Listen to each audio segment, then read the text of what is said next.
మహాగణాధిపతయే నమః. ఓం గురుభ్యో నమః. ఓం శ్రీమాత్రే నమః. పరమేశ్వర స్వరూపమైనటువంటి జ్యోతిష, వాస్తు మరియు ఇతర అనేకమైనటువంటి శాస్త్రములను మనకు అందించినటువంటి మహర్షులకి నమస్కారం. హయగ్రీవ హయగ్రీవ హయగ్రీవేతి యో వదేత్ తస్య నిస్సరతే వాణీ జనుకన్యా ప్రవాహవత్. అరుణాం కరుణాతరంగితాక్షీం ధృతపాశాంకుశపుష్పబాణచాపాం అనిమాదిభిరావృతాం మయూకైః అహమిత్యేవ విభావయే భవానీం. శ్రీమాత్రే నమః.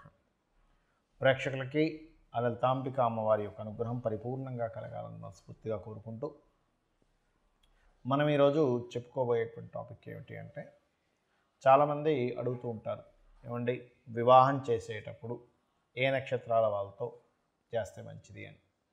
ఇక్కడ నేను మీకు ఒక విషయాన్ని చెప్పి తర్వాత నక్షత్ర బేస్ మీద వస్తానండి. మీకు ఏమిటది అంటే, ఒకటి గుర్తుపెట్టుకోండి, నక్షత్రం అనేటువంటిది కేవలం మీకు మనసు కలుస్తుందా లేదా, వాళ్ళిద్దరు మనసులు చంద్రమా మనసో జాతః అని అంటారు. కాబట్టి ఇద్దరి మానసిక స్థితి కలిస్తే ఎన్ని గొడవలు వచ్చినా కూడా కలిసిపోతుంటారు. గొడవలు రావని కాదు అక్కడ అర్థం. ఎన్ని గొడవలు వచ్చినా కూడా వాళ్ళు ఎక్కడా కూడా ఇద్దరికి ఒకరి మీద ఒకరికి నెగిటివ్ ఫీల్ ఉండదు, నెగిటివ్ ఆలోచనలు ఉండవు. అందుకని మనస్కారకులు కలవాలి. అది ఏ నక్షత్రము వారికి ఏ నక్షత్రం వారితో మనస్కారకులు కలుస్తారు అనేటువంటి విషయాన్ని ఇవాళ మనం చెప్పుకుందాం. అయితే ఇక్కడ దీనికి కండిషన్స్ ఉన్నాయి. ఇంకా అంటే ఇద్దరు వ్యక్తులకి వివాహం చేయాలంటే అసలు ఏమేమి చూసుకోవాలనేది కూడా నేను మీకు ఆఖరిలో చెప్తాను, వీడియో ఆఖరిలో. కాకపోతే మొదట్లో మాత్రం మీది అశ్విని అనుకోండి, అశ్విని నక్షత్రం వల్ల ఏ నక్షత్రం వాళ్ళతో ఒక స్టెప్, అంటే ఫస్ట్ మనసులు కలిసే స్టెప్, అసలు ఏ నక్షత్రం వారిలో జాతకం చూసుకోవాలి. ఫస్ట్ స్టెప్ ఉంటుంది కదా, నేను ఏ నక్షత్రంతో చూసుకుంటే మంచిది అని ఉంటుంది. అలా నేను మీకు చెప్పబోతున్నాను ఇప్పుడు నేను మీకు. సో మనం ఒక్కొక్క నక్షత్ర రీత్యా ఒక్కొక్క రాశి రీత్యా చూసుకుందాం.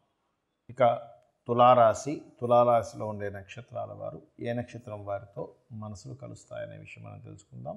అదేవిధంగా మీకు వీడియో ఆఖరి వరకు కనుక చూసినట్లయితే ఆఖరిలో ఇంకా అసలు ఏమేమి చూసుకోవాలి ఇద్దరు వ్యక్తులు వివాహం చేయడానికి అనే విషయాలు కూడా చెప్పాను. ఇక ఈ తులారాశిలో మనకి చిత్త 3-4 పాదాలు ఉంటాయి, స్వాతి నక్షత్రం ఉంటుంది, అదేవిధంగా విశాఖ 1-2-3 పాదాలు ఉంటాయి. ముందుగా మనం చిత్త 3-4 పాదాలు కనుక చూసుకున్నట్లయితే మనకి పంచాంగాల్లో సర్వసాధారణంగా గుణమేళ చక్రం కనుక చూసుకున్నట్లయితే గుణమేళ చక్రంలో ఇస్తుంటాడు 18 పాయింట్లు దాటితే చేసుకోవచ్చు అని. కానీ అందులో పర్టికులర్గా ఏవి చేసుకోవాలనేటివి మీకు ఇప్పుడు వివరిస్తాను. అక్కడ చూసుకున్నట్లయితే ఈ యొక్క చిత్తా నక్షత్రం వారిది అశ్వినికి ఎలా ఉంటుంది, అశ్వినితో మనసులు కలుస్తాయి. అదేవిధంగా కృత్తిక కలుస్తుంది మరియు రోహిణి కూడా కలుస్తుంది. అదేవిధంగా పునర్వసు నక్షత్రం కూడా కలుస్తుందని చెప్పుకోవాలి. అలాగే మఖా నక్షత్రము మరియు హస్త, చిత్త, విశాఖ గుర్తుపెట్టుకోండి. అలాగే మూల, ఉత్తరాషాఢ, శ్రవణం, ధనిష్ట, పూర్వభాద్ర ఈ నక్షత్రాల వారికి మనసులు కలుస్తాయి. చిత్తా 3-4 పాదాల వారికి. అదే తులారాశిలో స్వాతి నక్షత్రం కూడా ఉంటుంది. అదేంటో కూడా తెలుసుకుందాం ఇప్పుడు. చూసుకున్నట్లయితే స్వాతికి భరణి నక్షత్రము, అంటే మనసులు కలవడం వరకేనండి, ఇది బాగా అర్థం చేసుకోండి. భరణి నక్షత్రము, అదేవిధంగా ఆర్ద్ర నక్షత్రము,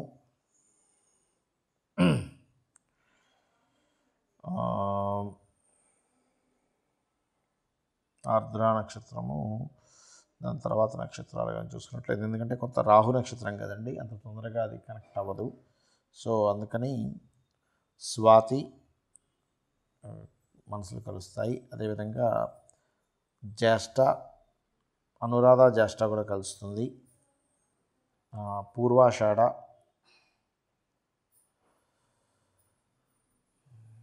శతభిషం, ఉత్తరాభాద్ర ఈ నక్షత్రాల వారితో మనసులు అనేటువంటివి కలుస్తాయి. అదేవిధంగా విశాఖ నక్షత్రంతో కనుక చూసుకున్నట్లయితే అశ్విని, విశాఖ నక్షత్రానికి అశ్వినికి మనసులు కలుస్తాయి. కృత్తిక, రోహిణి మరియు మృగశిర 1-2 పాదాల వారితో మనసులు కలుస్తాయి చెప్పాలంటే. మృగశిర 1-2 పాదాల వారితోని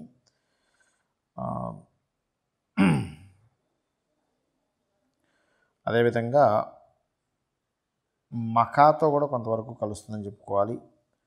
పుబ్బతో అయితే బ్రహ్మాండంగా ఉంటుంది. మరియు అంటే మనసులు కలవడం వరకే అండి, వివాహం అయిపోయి అద్భుతంగా ఉండడం కాదు, మనసులు కలవడం వరకు, ఇది అర్థం చేసుకోండి. అదేవిధంగా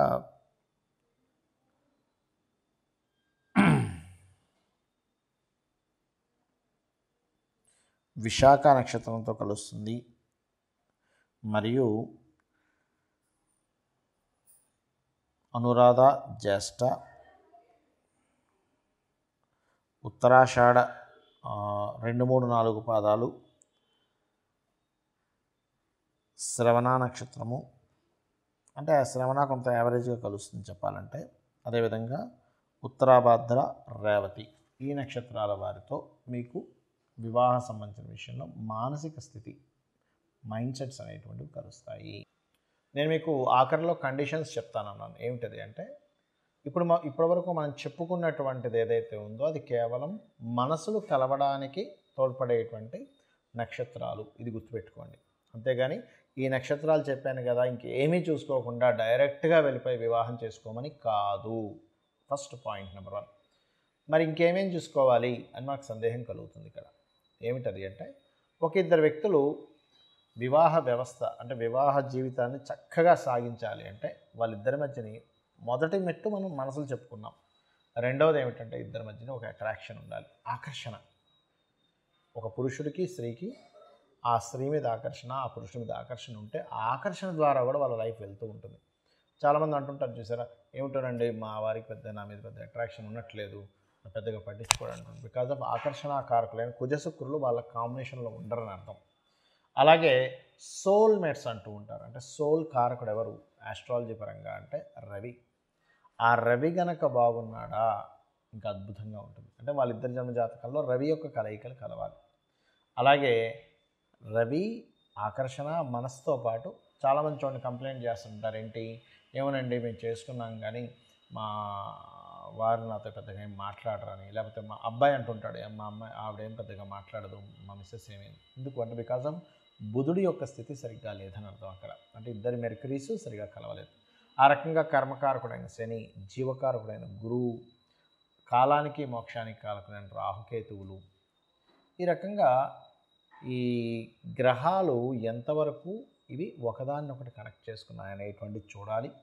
దీంతో పాటు ఇంకా ముఖ్యమైనటువంటి విషయం ఏమిటి అంటే, ఒక అమ్మాయి అబ్బాయిని వివాహం చేసుకునేటప్పుడు అబ్బాయి పర్సనల్ చార్ట్ని చూసుకోవాలి. అంటే ఏమేమి చూసుకోవాలి అందులో అంటే, అబ్బాయి యొక్క లగ్నం అంటే అబ్బాయి యొక్క తత్వం ఏమిటి, అబ్బాయి ఎలాంటి వ్యక్తి, అమాయకుడా, గొడవలు చేసే వ్యక్తా, లేకపోతే బాగా మనీ మైండెడా, బాగా ఎక్కువ లవింగ్ నేచరా, లేకపోతే వర్కింగ్ నేచరా. కొంతమందికి వర్కాలిక్ ఉంటారు, అది బిజినెస్ మైండెడ్ ఉంటారు, కొంతమంది భయస్థులు ఉంటారు, కొంతమంది విపరీతమైన కోప స్వభావం ఉంటారు.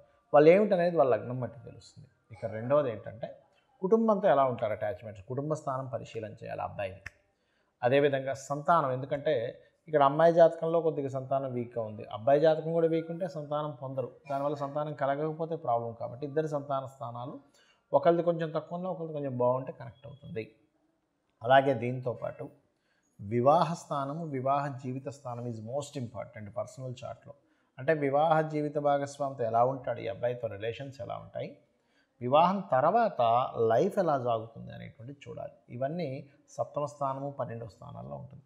దీనికంటే ఇంకా ముఖ్యమైనటువంటిది ఏంటంటే, ఒకవేళ ఆ అబ్బాయికి కానీ అమ్మాయికి కానీ 2 వివాహాల యోగం ఉంటే కనుక, మీకు ఒకవేళ సంబంధం నచ్చింది, ఒకవేళ 2 వివాహాల యోగం ఉంది ఆ జాతకంలో, అలాంటప్పుడు వారితో మీరు కనుక సత్సంబంధాలను మాట్లాడుకోగలిగితే కనుక అమ్మాయికి కానీ అబ్బాయి కానీ, అబ్బాయికి అయితే అర్క వివాహం, అమ్మాయికి అయితే కుంభ వివాహం జరిపించమని చెప్పి మీరు చేసుకుంటూ ముందుకు వెళ్ళొచ్చు. లేదండి మనకు అంత రిస్క్ ఎందుకు, ఇంకో సంబంధం చూసుకుందాం అనుకునేవారు ఇంకో సంబంధం చూసుకుంటూ ఉంటారు. కాబట్టి పర్టికులర్గా ఈ యొక్క అంశాలు ఖచ్చితంగా మీరు అక్కడ చూసుకోవాలి. చూసుకొని దీనికి ఇంకొంచెం ఇన్డెప్త్గా వెళ్ళే వాళ్ళు నవాంశలోకి కూడా వెళ్తారు.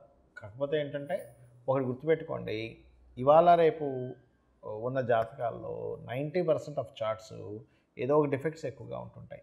కాబట్టి ఏంటంటే మనం మొట్టమొదటిగా ఈ మనస్కారకుడైనటువంటి చంద్రుడి యొక్క నక్షత్రాలు కనుక కలిసినట్లయితే ఇద్దరి మధ్యనే ఉండేటువంటి అఫెక్షన్ ఏదైతే ఉందో చక్కగా పెరుగుతుంది. కాబట్టి ఈ రకంగా చూసుకొని మీ యొక్క వివాహ జీవితాన్ని చక్కగా సరిదిద్దుకుంటారని కోరుకుంటూ, అదేవిధంగా మరొక విషయం ఏంటంటే, వివాహం కావట్లేదు అనుకునేవారు కామేశబద్ధ మాంగళ్య సూత్ర శోభిత కందరాయే నమః అనే మంత్రాన్ని, వివాహమై ఇబ్బంది పడుతుంది అనుకునేటువంటి వారు శివకామేశ్వరాంకస్త శివాస్వాధీన వల్లభాయే అనే మంత్రాన్ని కనుక చేసుకున్నట్లయితే మీ వివాహ జీవితం అద్భుతంగా ఉంటుంది. ఆ యొక్క అమ్మవారి అనుగ్రహం వల్ల. శ్రీమాత్రే నమః.